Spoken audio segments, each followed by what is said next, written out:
আমি যাকে ভালোবাসি সে ছাড়া পুরো বিশ্ব আমায় ভালোবাসে। হৃদয়ের সব বেদনা নিংড়ে এই উক্তি করেছিলেন ব্রিটিশ সিংহাসনের সাবেক রাজবধূ বিশ্ব তারকা প্রিন্সেস অফ ওয়েলস ডায়ানা, যার ভাগ্যে ছিল পুরো দুনিয়ার যশ, খ্যাতি, প্রতিপত্তি, যার ব্যক্তিত্ব ছিল চোখে পড়ার মতো। ছিলেন আশ্চর্য এক ফ্যাশন আইকন। 28 বছর হয়ে গেছে তার মৃত্যুর, কিন্তু তার আবেদন, খ্যাতি কমেনি এক বিন্দু পরিমাণেও। এই হলেন একসময়ের her royal highness princess of Wales Diana Frances Spencer.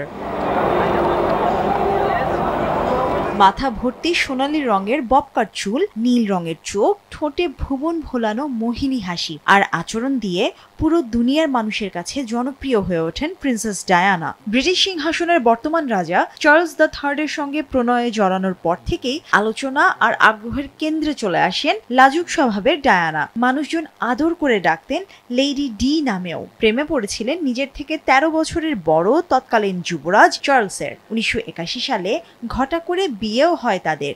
বিয়েতে ডায়ানার পোশাক, তার শপথবাক্য কি হবে তা থেকে শুরু করে এমন কোনো খুঁটিনাটি বিষয় ছিল না যা তখনকার বিশ্বের নজর কাড়েনি। যদিও 44 বছর পরে এসেও এসব নিয়ে মানুষের আগ্রহ একটুও কমেনি। ভালোবাসার এত আশা নিয়ে বিয়ে করলেও তৎকালীন যুবরাজ চার্লসের উদাসীনতা, ক্যামিলা পার্কার বোলসের সঙ্গে পরকীয়ায় টেকেনি ডায়ানা চার্লসের সংসার। 1996 সালে আনুষ্ঠানিকভাবে বিবাহ বিচ্ছেদ হয় তাদের।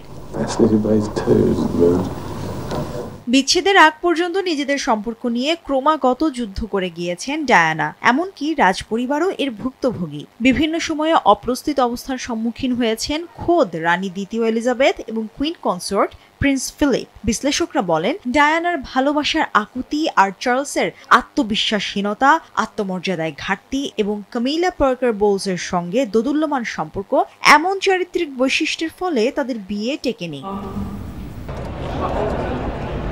বৈবাহিক সম্পর্কে আজীবন ফাটল থাকলেও প্রিন্সেস ডায়ানা রাজদায়িত্ব থেকে কখনো পিছপা হননি। যেখানেই যেতেন ক্যামেরা কখনোই পিছু ছাড়েনি তার। হোক সে সন্তানের জন্ম কিংবা চ্যারিটি, রাজপরিবারের প্রথা ভেঙে মিশতেন সবার সঙ্গে, সব ধরনের মানুষের সঙ্গে। এইডস রোগীদের সঙ্গে গ্লাভস ছাড়া খালি হাতেই হাত মিলিয়েছেন। বর্ণবাদকে পায়ে দোলে কোলে তুলে নিয়েছেন শিশুদের। নিজের সন্তানেরা যতই ব্রিটিশ সিংহাসনের উত্তরাধিকার হোক না কেন, সাধারণ মানুষের মতো করে গড়ে তোলার চেষ্টা করেছিলেন।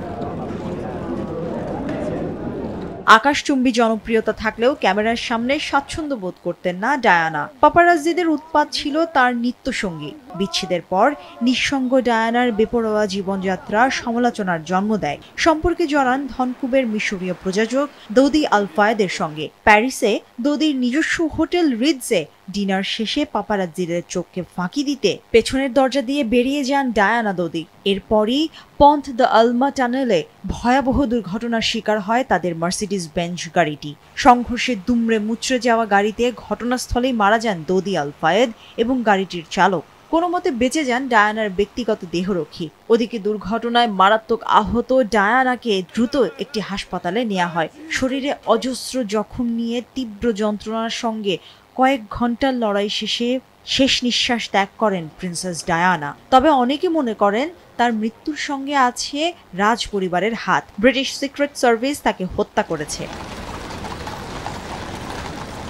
ডায়ানার মৃত্যুকে দুর্ঘটনা হিসেবে মেনে নেননি অনেকেরই ধারণা মার্সিডিজ গাড়িটির চালক হেনরি পল ছিলেন গোয়েন্দা সংস্থার লোক। এমনকি রাজপরিবারের সাবেক বধূ খ্রিস্টান নয় এমন কাউকে বিয়ে করবেন এই সম্ভাবনা মেনে নিতে পারেনি ব্রিটিশ রাজপরিবার। তাই নিজেদের আভিজাত্য বাঁচাতেই ডায়ানাকে পরিকল্পিতভাবে হত্যা করা হয়। এমনকি অনেকে এমনটাও মনে করেন যে প্রিন্স ফিলিপের সঙ্গে এই ষড়যন্ত্র অংশ নিয়েছিলেন ডায়ানারই আপন বোন লেডি সারাও। আর এভাবেই অবসান ঘটে প্রিন্সেস ডায়ানার বর্ণাঢ্য জীবনের। তবুও মৃত্যুর এত বছর পার হয়ে গেছে, তবুও লেডি ডির জন্য বিশ্ববাসীর আকর্ষণ একটুও কমেনি। Mushrifa Nujat, news desk.